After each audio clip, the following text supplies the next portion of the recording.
Hello, my name is Yusra again. This is our circuit for our low pass.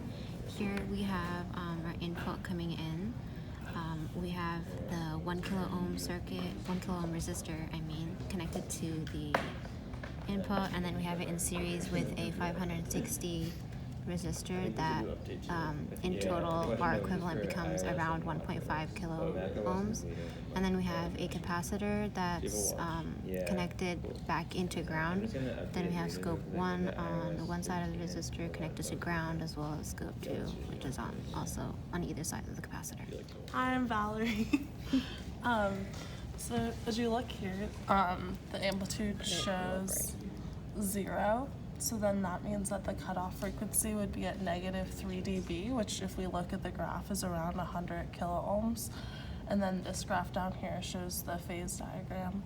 And the reason that this peters off towards the end is because it's a low pass circuit, so it's only allowing low frequency signals, and the higher frequencies aren't being let through.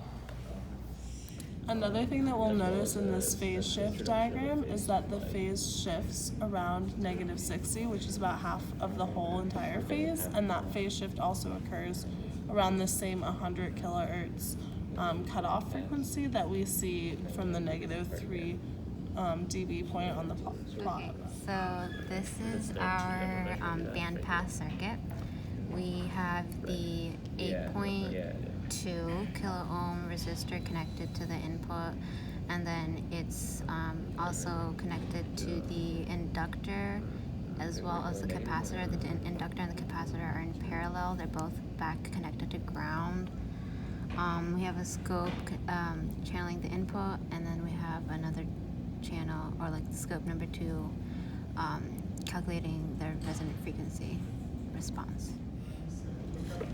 So if we look at this screenshot from the bandpass filter, we see that the highest point of gain is at 0 dB, and that's where the resonant frequency is when we're looking at the capacitor and the inductor. And then we look down here at the phase diagram, and we see that the phase shift is around 45 degrees. The whole phase is around 2 pi, so that makes sense that the shift would be about halfway through that.